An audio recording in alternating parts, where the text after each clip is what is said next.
Welcome to Warriors of the World. Today, we're heading straight to a city-state where becoming a warrior was just the beginning of the journey toward glory. Imagine a newborn in Sparta, a society that shaped every child as if molding clay, sculpting them into warriors destined for greatness. From the moment of birth, a Spartan's life did not belong to them but to the state, the tradition, the army, and ultimately to war. In Sparta, birth wasn't merely a family event. It was a profound initiation ritual. Before taking even a single step, a Spartan newborn was presented to the city's elders, men trained to act as oracles, who would decide their future. With sharp eyes, these elders determined who would bring honor to the city and who might be discarded. If deemed strong, a child was accepted. But if any weakness was found, their life could end immediately, a brutal practice that reflected the harshness of a society attuned to survival. At age 7, this aspiring warrior would be taken from their home, a place that for most would represent safety and love but was, for Spartans, simply a starting point. They would then enter the Agoge, Sparta's famous military school that demanded more than a decade of constant training, turning boys into warriors. In the Agoge, there was no room for weakness. Tears, if shed, had to be from pain, never from fear. Food was minimal, just enough to keep a child standing, instilling resilience, a Spartan soldier's essential skill in surviving and enduring hardship. Imagine the severity of those nights. The Spartan's bed was a mattress of reeds that they had to gather themselves from the banks of the Eurotas River. Night after night, their body ached and hunger gnawed, becoming constant companions. But to the instructors, this was only the start. If tears came, they were held back quickly, as Spartan pride allowed no displays of weakness. They knew that in the face of adversity, one had to be harder than iron itself. Over time, a form of camaraderie began to develop, but it wasn't light-hearted or friendly. In Sparta, friendships were not built on smiles but through shared trials and shouts of encouragement. A Spartan friend was someone who held your shield for you, supported you on exhausting marches, and divided scarce rations. Their training wasn't personal. It was for Sparta. This intense sacrifice led to one goal: to be named a Spartan warrior. The letter lambda, the Greek symbol for Lacedaemon, was emblazoned on their shields, representing their origin and a solemn commitment to a single purpose: to be unbeatable. Thus were born the warriors who would not only battle foreign nations but also remain legendary in history as one of the greatest armies ever known. Sparta was not a place for the weak but for those willing to give everything, even life itself, for the glory of their land. Imagine the streets of Sparta, a city-state stripped of luxury, without grand palaces or opulent buildings. Here, it wasn't gold that mattered, but the steel of a spear and the strength of a shield. Unlike most Greek cities, Sparta pursued a singular purpose: to raise undefeatable warriors. While Athens cultivated philosophy, art, and democracy, Sparta dedicated itself to a military culture with strict laws, leaving no space for anything that didn't serve the battlefield. Sparta lived by the laws of Lycurgus, its legendary lawgiver, who laid down strict codes and principles to keep the city ever ready for war. These laws were treated as divine commands, controlling wealth, luxury, and even simple domestic life in favor of collective strength. Marriage, for instance, was less about personal choice and more about social duty. Young Spartans were encouraged to marry to produce future soldiers, and Spartan women were trained for physical endurance to ensure they bore strong children. In this culture, being Spartan went far beyond birthright. It was an identity expressed in every act, every word, and even in death. Spartan society was divided between the full Spartan citizens, or homoi, and the helots, subjugated servants who worked the fields. The homoi formed the warrior elite, with a single mission: to prepare to defend Sparta. Even within their own society, Spartan leaders maintained strict control, understanding that total security required discipline at every level. The Agoge, their intense military institution, kept all warriors ready for any threat, internal or external. This rigid military organization gave Sparta power and influence but also brought constant conflict and fear. With enemies lurking both outside and within, Sparta needed loyal and fearless warriors prepared to face Greeks and foreigners alike. Their rivalry with Athens was an ever-present tension, shaping the fate of both cities. Spartans looked down on Athenian democracy, viewing it as weak and divisive, while they saw themselves as the ultimate models of strength and unity. This warrior mentality allowed no room for hesitation. To guarantee loyalty, Sparta was led by two kings simultaneously, a dual command system that created a highly organized power structure. While one king might rule at home, the other could lead the army into battle. And beyond the kings, the Council of Ephors, 5 magistrates, ensured laws were obeyed and maintained discipline, even over the kings. In Sparta, no one was above the laws of Lycurgus, not even royalty. This relentless and rigid structure made Sparta feared and respected across Greece. Now imagine a battlefield, a Spartan unit locked in combat, surrounded by the deafening clash of spears against shields. Picture yourself as a Spartan warrior, where each piece of your equipment has been carefully crafted to maximize both efficiency and endurance. A bronze chestplate, glinting in the sunlight, protects your torso and shoulders, offering the necessary shield against fatal blows. This armor is more than physical protection. It symbolizes Sparta's strength and honor, as if each warrior were a vital piece of one unified and invincible body. The Corinthian helmet covers your head almost entirely, leaving just a slit for the eyes and nose. Wearing it, you feel the weight of tradition and the responsibility to be a relentless warrior. This helmet doesn't just protect, it commands respect. Its crimson crest projects above the brow, making every Spartan a terrifying sight on the battlefield, appearing almost mythic as they face down any who dare cross their path. In your hands, you hold a long spear or dory, about 8 feet in length, the primary weapon of Spartan warriors. Light enough to maneuver with speed but strong enough to pierce armor, it was essential for Sparta's famous phalanx formation. In battle, you didn't fight alone but in perfect synchronization with comrades, each shoulder to shoulder. The spears surged forward as a single wave, delivering powerful, coordinated strikes that devastated enemy forces. But nothing was more symbolic to a Spartan than their shield, the hoplon. Round, large, and crafted from wood and bronze, it could weigh up to 20 pounds, demanding both strength and skill to wield. This shield was more than a defense, it was a badge of loyalty. In Spartan culture, losing one's shield was a disgrace. It was better to die in battle than return without it. With it or on it, Spartan mothers would say, encouraging their sons to return victorious or be carried back on their shield, but never to retreat. Spartans were disciplined and knew that an army's success lay in unity. To them, battle wasn't about individual valor but collective precision. The phalanx was a tightly packed formation where each warrior protected the left side of the soldier beside them, creating an impenetrable wall of shields and spears. Trained to act as one, they followed their commander's orders without hesitation, moving in unison with calculated, precise movements. Yet the Spartan spirit extended beyond equipment and tactics. Their power stemmed from extreme discipline and a cold, calculated mindset. Spartans were known to fight in silence, without shouts or displays of emotion. This unnerved their enemies, who, accustomed to chaotic skirmishes, found themselves intimidated by the silent advance of a phalanx that moved like an unyielding war machine. Every step and every strike conveyed a message of raw power. Standing beside a Spartan in battle was to be in the presence of a warrior who seemed forged from steel, not flesh. Among Sparta's greatest warriors, one name stands above all: Leonidas. As king and leader, Leonidas embodied everything Sparta represented.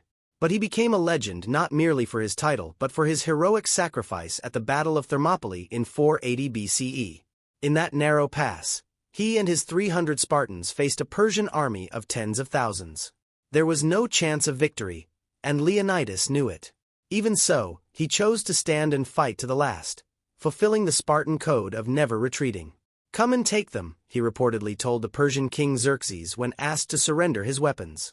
For Leonidas, there was no option but to hold the line, and his sacrifice became a symbol of Spartan resolve and Greek resistance. Another notable figure was Pausanias, a strategic commander who, unlike Leonidas, wielded both intellect and strength to protect Sparta. Pausanias led the Spartans at the Battle of Plataea, where he commanded the Greek forces against the Persian army in a crucial confrontation that ended Persian invasions of Greece. Through clever tactics, he destabilized Mardonius, the Persian general, demonstrating that Sparta's prowess lay in both mind and might. Pausanias represented a calculated, victorious Sparta, contrasting with Leonidas's heroic end. Alongside these frontline heroes was Gorgo, queen and wife of Leonidas. Although women didn't battle, Gorgo played a crucial role in Spartan politics and strategy. Known for her sharp mind, She is said to have replied, when asked why Spartan women were the only ones who could command men, that it was because they gave birth to real men. Gorgo was more than a queen. She was a strategist who inspired Spartan youth with values of courage and resilience. Other figures, such as Brasidas, a daring Spartan general who stood out during the Peloponnesian War, became legendary. Known for his bravery and naval skill, Brasidas led an audacious expedition in Thrace, where he used innovative strategies to outmaneuver Athenian forces, bringing Sparta new victories. Bold and charismatic, Brasidas was almost like a mythical hero, remembered for a legacy marked by bravery and grand exploits. These men and women were not just warriors but living embodiments of the Spartan code, which valued an honorable death over a life of shame. Through each of these figures, we see different faces of Sparta. Leonidas with his unbreakable resolve, Pausanias with his strategic mind, Gorgo with her unflinching courage, and Brasidas with his daring spirit. Together, their strength and sacrifices turned Sparta into a name that echoes through eternity. A Spartan phalanx was an impeccably organized formation, typically arranged in tight rows about 8 soldiers deep, with overlapping shields that created an almost impenetrable barrier. Spears, or dori, were held out front, giving the Spartans an advantage by striking at enemies before they could counterattack, allowing the phalanx to press forward without exposing vulnerabilities. Contrary to popular belief, the phalanx relied not only on brute strength but also on meticulous precision, demanding every soldier move at exactly the right pace. The power of the Spartan phalanx was not merely defensive. It also allowed the Spartans to exert relentless pressure on enemy lines. Moving forward like an unstoppable wave, they would drive back their foes with a calculated, almost mechanical determination. If a Spartan fell, another instantly took his place, maintaining the formation's integrity. This tactic demoralized enemies who saw their ranks being methodically broken down, while the Spartan phalanx, unwavering, continued its advance without hesitation. Spartans were also experts in using terrain to their advantage. They preferred narrow passages, such as valleys or mountain passes, where the phalanx's compact structure could become almost invincible. In these environments, even a small number of Spartans could withstand a large enemy force. The Battle of Thermopylae stands as the most famous example of this strategy. In that narrow pass, Leonidas and his 300 Spartans used the terrain to neutralize their numeric disadvantage, resisting an overwhelming Persian army heroically. Beyond the physical tactics, Sparta mastered psychological warfare. Their silence, discipline, and lack of emotional display on the battlefield struck fear into opponents. While other armies might shout and taunt, the Spartans advanced in total silence, exuding an almost superhuman calm. This behavior unsettled enemies, who often hesitated when faced with a wall of men who seemed to know no fear. Physical preparation was another decisive factor in Spartan combat prowess. The intense training in the agoge instilled an extraordinary level of endurance, enabling Spartans to withstand long marches and prolonged battles. While their enemies grew tired, the Spartans could keep fighting, making their stamina a weapon in itself. In battles where every moment counted, such resilience was invaluable. Sparta's military power wasn't simply a product of numbers or brute force but rather a combination of precision, coordination, and an almost mechanical mindset. The Spartan phalanx was more than a battle formation. It was the physical embodiment of a culture entirely devoted to collective glory and victory. In Sparta, being a warrior was only one aspect of life. Beyond the battlefield lay traditions, rituals, and customs that shaped Spartans from childhood to old age. One of the more peculiar aspects of Spartan life was their rigorous approach to diet and physical endurance. The famous black broth, a blood soup made from pig's blood, vinegar, and salt, was a Spartan staple that was, as elders would say, an acquired taste. It wasn't about flavor but about discipline and habit. Consuming this soup reinforced tolerance to hunger and strengthened self-control, virtues essential to a Spartan warrior. However, Spartan life wasn't solely marked by battlefield hardships. Music and dance were integral to their culture and rituals. Young Spartans learned war dances accompanied by the lyre and flute, practicing choreography that honed their rhythm and coordination, skills vital for battle formations. Dance wasn't seen as unmanly but rather as a respected part of military training. Before battle, the army would often sing war hymns, uniting soldiers mentally and spiritually for combat. Spartan festivals were rare moments of celebration and joy. During festivals like Hyacynthia and Gymnopedia, they honored youth, resilience, and ancestral memory. Gymnopedia, for example, featured young Spartans in public displays of dancing and sparring, showcasing their strength and skill. These festivals strengthened social bonds and encouraged competitiveness and camaraderie, traits that translated directly to the battlefield. An interesting difference in Spartan society was the role of women, who, unlike women in other Greek city-states, held a notable place. Spartan women were educated to be strong and resilient, capable of managing property and even having a voice in important matters. They participated in physical training and were encouraged to maintain strength and health to give birth to robust offspring. Known throughout Greece for their assertiveness and sharp wit, Spartan women were seen as formidable and respected. Marriage in Sparta was also unique. Marriages involved a symbolic kidnapping, where the bride would have her head shaved and wear men's clothes, signifying her transition into adulthood and her integration into the warrior community. Even after marriage, men typically lived in camps with their fellow soldiers, visiting their wives only occasionally. This arrangement reinforced loyalty to the military unit without weakening family bonds, which were still highly valued. Another intriguing aspect was the education of helots, the servile class of Sparta. Though treated harshly and often with disdain, helots were essential to Spartan agriculture, freeing Spartans to focus on war. Each year, the Spartans symbolically declared war on the helots, allowing Spartans to kill them without penalty, a constant reminder of the strict hierarchy and a deterrent against rebellion.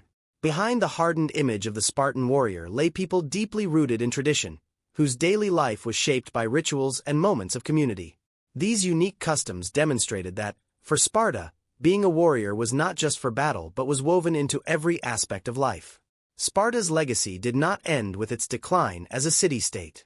Its cultural and military impact continued to echo through history. Generals and strategists of later centuries studied Spartan tactics as a model of discipline and valor. The phalanx formation, for example, inspired military strategies during the Hellenistic period and even influenced the Roman legions, which adapted aspects of Spartan cohesion and structure. In the Middle Ages, the Spartan ideal of honor and courage inspired knights and feudal lords, who admired Spartans as warriors who preferred death over retreat. Sparta became a symbol for those who valued discipline above all. In the modern era, figures like Napoleon Bonaparte studied Spartan methods, adopting strict training to instill loyalty and cohesion among his troops. For him, Spartan loyalty and courage were essential qualities for the fighting spirit he sought to instill in his soldiers. The Spartan concepts of physical and mental endurance also permeated modern military training. In the United States, Spartan discipline influenced training programs at military academies, where strength and loyalty to one's team are central values. The term Spartan spirit has become synonymous with the idea of never giving up, no matter the odds. This spirit is reflected in elite training programs such as the U.S. Navy SEALs, where resilience under pressure is critical. Beyond the military sphere, Spartan ideology has also served as a source of inspiration, though often in varying interpretations. Some leaders and movements have looked to Sparta as a model of strength and collectivism. During the 20th century, totalitarian regimes misappropriated the Spartan example, distorting its principles to promote extreme ideologies that did not align with Greek values. Thus, Sparta was sometimes misinterpreted and used as a symbol of power, purity, and misguided political agendas. Today, the Spartan mindset continues to inspire people across diverse fields, from sports to business. In endurance competitions like the Spartan race, participants face brutal obstacles that demand not only physical strength but also mental toughness, celebrating the Spartan spirit of resilience. The image of the Spartan warrior, with bronze armor and a sturdy shield, has become a global symbol of personal achievement and discipline. In philosophy and politics, scholars continue to debate the merits and flaws of the Spartan model, analyzing it as an example of a society that valued collective strength over individual freedom. Modern thinkers assess the laws of Lycurgus, weighing the pros and cons of a system that, while producing exceptional warriors, sacrificed personal liberties for security. Although distant from Sparta's original context, this discussion highlights the complexity of its culture, which continues to captivate thinkers and historians. The image of Spartan warriors, clad in bronze with robust shields, endures today as a symbol of courage and discipline. Though Sparta eventually fell, its legacy persists, inspiring generations to uphold the spirit of endurance and honor that made these warriors some of the most formidable in ancient history. Sparta left behind a complex legacy that invites both admiration and reflection on the limits of courage, sacrifice, and collective power. Even today, a question lingers: what does it truly mean to be a warrior? For Spartans, this answer was straightforward and absolute. To be a warrior was to live for the state, submit to the rigors of discipline, and if needed, give one's life without hesitation. But over time, this ideal has been reinterpreted, reshaped, and even used to justify causes the Spartans themselves may not have supported. The Spartan warriors were both heroes and prisoners of their own society. In Sparta, the individual did not exist. All was for the city, for the collective. There was no room for weakness or personal choice. Training, the agoge, battles, and even marriage were dictated by the state, all for one purpose: to make Sparta stronger. This extreme sacrifice for the ideals of the city turned Spartans into living legends, but the price of this glory was a life of constant vigilance and obedience. It's interesting to consider how Spartans embraced this life with such devotion, seeing in discipline a path to a meaningful existence. This commitment, though it may seem extreme to us, made sense in their world. Ancient Greece was a land of constant conflict, where being stronger, faster, smarter, or more resilient meant survival. But how far are we willing to go to uphold an ideal? This dilemma still resonates today, and perhaps this is Sparta's greatest legacy: the timeless quest to balance glory with sacrifice. The Spartans lived and died for a cause they held sacred, and some may see this as a noble example. But in the relentless pursuit of glory and power, did they lose something essential? Despite their might, the Spartans left behind few works, almost no unique philosophy, and isolated themselves from the rest of Greece. When they fell, much of what wasn't embedded in their warrior identity faded into history. Sparta became a myth, and what remains are stories of warriors who would rather die than retreat, of kings who stood against insurmountable armies. Today, the Spartan spirit is celebrated for its courage and valor, but it also prompts us to consider the limits of a life devoted solely to strength and survival. While Athens thrived with art and philosophy, Sparta remained rigid and stoic, eyes fixed on the defense of its ideals. This focus made them powerful but also left them isolated. We can learn from this. Perhaps the true strength lies in balancing discipline with freedom, resilience with expression. These values, often seen as opposites, might hold the key to understanding not just Sparta, but what it means to be human. In the end, we're left to ponder what we truly admire in these warriors. Were they heroes whose first priority was to defend their state and families, or were they prisoners of their own cause? The answer may vary for each of us, but one thing is certain: as long as there are those who seek the courage to face the unknown, the spirit of Sparta will never fade. If you enjoyed this journey through Sparta's history, become a member, subscribe to the channel, and share your thoughts on what impressed you most about these incredible warriors. And remember, as the Spartans taught, true strength comes from within. See you next time on Warriors of the World.